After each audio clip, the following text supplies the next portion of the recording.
मरहूम के लिए 3 दिन तक कुरान करीम पढ़ना। हमारे यहाँ जब कोई मर्द या औरत मर जाते हैं तो लोग इसके लिए 3 दिन सुबह के वक्त कुरान करीम पढ़ते हैं। इसमें ख़ानदान के लोग भी आते हैं और महल्ले के लोग भी होते हैं, मर्द और औरतें दोनों होते हैं। क्या ये अमल जायज़ है? अफ़ज़ाल अहमद उत्तर प्रदेश से। नहीं, जायज़ नहीं है भाई। इसाले सवाब में सबसे बेहतरीन चीज़ जो मनसूस है, जो हदीस से साबित है, वो तो सदका खैरात है। चुपके से जो जितना चाहे सदका खैरात कर दे मरहूम के लिए। और कुरान भी अगर पढ़ना हो तो अपने तौर पर अख्बल तरीके से जो जहाँ है वहाँ इसाले सवाब करे। ऐसे जत्थे बना बना के लोगों का जमा हो के कुरान ख़वानी करना, ये एक बिदअत अमल है। मुफ्ती साहब इंडिया कब आ रहे हैं? हमारी दिली ख्वाहिश है कि हम एक बार आपसे मिलें। हम आपको बहुत पसंद करते हैं। हम ये चाहते हैं कि आप एक बार इंडिया आएँ।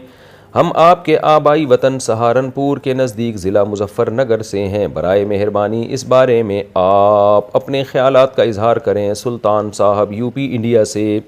सुल्तान साहब, ये तो मसाइल का सेशन है, इसमें तो मसला पूछें आपने तो, लेकिन खैर अब मैंने सवाल पढ़ ही दिया है।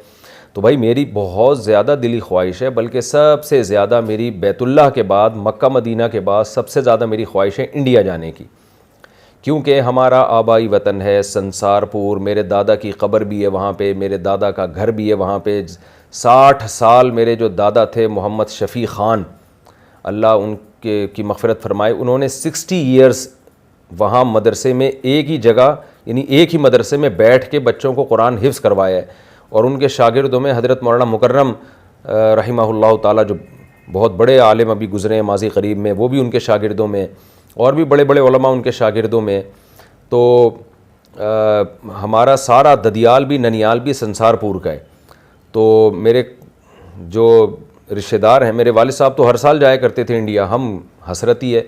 तो मैंने आना था, लेकिन मोदी साहब की हुकूमत आ गई है। मोदी साहब पाकिस्तानियों को पता नहीं क्या समझ रहे हैं कि ये वहाँ जाके कोई बम फाड़ देंगे। तो हम तो भाई अमन वाले लोग हैं, हम तो इंडिया के लोगों से मोहब्बत करते हैं। हम तो हिंदुओं को भी बुरा भला नहीं कहते। हम तो ये कहते हैं शिद्दत पसंदी जो है, जो वायोलेंसी फैलाई जा रही है, चाहे वो शिद्दत पसंद हिंदू हो या मुसलमान हो, तो वो गलत है। लेकिन ज़ाहिर है मुसलमान तो वहाँ नहीं फैला रहे, मुसलमान तो मिनॉरिटी में हैं, वो तो पिस रहे हैं। मोदी साहब ने आगे साहब कई बेड़ा गर्क किया हुआ है वहाँ पे।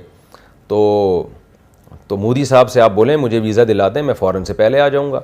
तो जब भी कोई इंडिया आने की मुझे ऑफ़र किया करे तो भाई वीज़ा दिला दो भाई, मैं फ़ौरन आ जाऊँगा। इंडियन गवर्नमेंट यहाँ पाकिस्तानियों को, सिर्फ मुझे नहीं, किसी को भी वीज़ा नहीं दे रही है। बहुत कम लोगों के वीज़े लग रहे हैं। फिर वहाँ जान की अमान भी पता नहीं है कि नहीं है। हम कोई जो है मंदिर में जाके उसका व्लॉग बना रहे हैं और बता रहे हैं लोगों को कि जी देखो पाकिस्तान में मंदिर कितने महफूज हैं।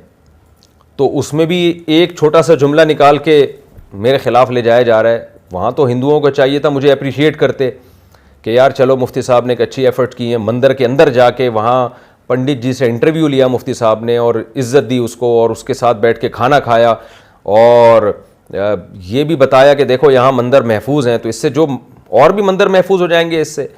लेकिन इसके बावजूद एक जुमला मेरे मुंह से निकल गया था कि भाई आप माशाल्लाह गोरे हैं पठानों जैसे, उसका रिकॉर्ड लगा के, यानी वो नेगेटिविटी कुछ ज़रूरत से ज़्यादा है। जो शिद्दत पसंद लोग हैं उनकी बात कर रहा हूँ। तो पूरा व्लॉग नहीं देख रहे, एक जुमला मेरी तो तबीयत में मिज़ाह है, मैं तो इस तरह के हल्के फुल्के मिज़ाह करता रहता हूँ। उसको मिज़ाह में लेना चाहिए था, उसको बना दिया कि एक तमाशा कि यार ये हिंदुओं का मजाक उड़ा रहे। हिंदुओं का मजाक थोड़ी उड़ा रहा हूँ भाई मैं उसमें, मैं तो जाके उसकी इज्जत कर रहा हूँ, उसके साथ बैठ के खाना खा रहा हूँ, और किसी डर खौफ से नहीं। यहाँ तो मेजॉरिटी में हम है ना, फिर भी हम जाके उनको इज्जत दे रहे हैं, और आप फिर भी जनाब उसमें एक नेगेटिविटी जो है वो क्रिएट कर रहे हैं। तो इसलिए हिंदू जो हैं, जो शिद्दत पसंद हिंदू हैं, उन्होंने वहाँ बड़ी गड़बड़ की हुई है। जो पढ़े लिखे एजुकेटेड हैं, समझदार हैं, वो ख़ुद ये जानते हैं कि ये जो कुछ अभी हिंदुस्तान के हालात चल रहे हैं ठीक नहीं है। लेकिन बहरहाल आप वीज़ा दिला दें और जान की अमान और अमन और शांति की गारंटी दे दें, तो मैं इंशाअल्लाह फ़ौरन से पहले इंडिया आऊँगा।